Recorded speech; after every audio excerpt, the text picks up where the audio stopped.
Mabuhay, Kamustika, welcome. How are you? This is Bob from Love Beyond the Sea. I was just thinking how there's only a couple things really that can ruin a marriage. I'm not trying to oversimplify this, but with so many people having been married before and so many people now being hesitant to look for somebody for the first time or to marry for the second time, I just want to give you something to think about. I mean, I don't think you need to know everything about this person. I don't think you even, because you may never know anyway. It's up to them to tell you, and you have to be married to really see things revealed. But one thing you need for sure is, because you really can't change anyone either, is you control yourself. And so you must be forgiving.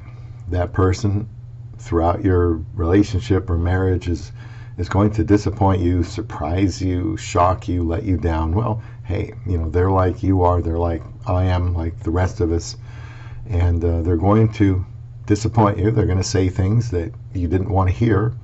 They're going to say things that you wish they hadn't said, and you're confused by, but we all get emotional and we say things. So we're going to have to be forgiving. But if you can imagine yourself being in a relationship where the forgiveness is there, you just have to forgive. And if you, as the guy, the husband, takes the lead with forgiveness, you're probably going to get it in return, and that will help the marriage last. It doesn't matter if there's an age gap, it doesn't matter if there's a distance gap, a generational gap, or haven't known each other very long. The forgiveness is absolutely paramount and crucial and critical. To go into that relationship with a Filipina or anyone else and say, I'm going to be forgiving, I'm going to forgive you, and then do it. And I think if they have enough sense, they're going to respond in kind.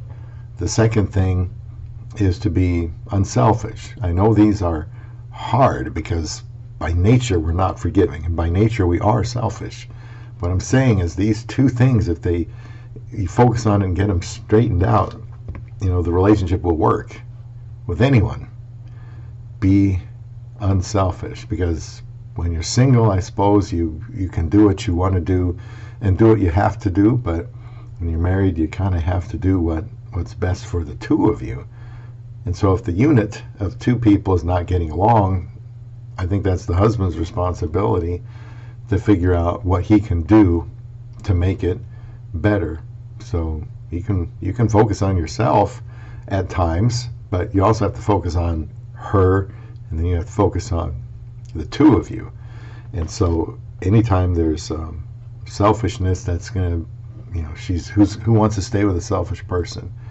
And really, I think everything else falls into those two categories. Be forgiving, be unselfish, and you should be able to go down there and get married and find somebody and have them be happy with you.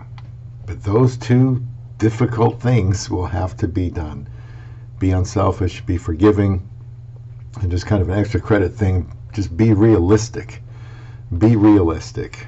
I mean, having unrealistic expectations makes somebody angry, and make somebody think, well, maybe I married the wrong person. Well, you married who you married. Now it's up to you to make that work.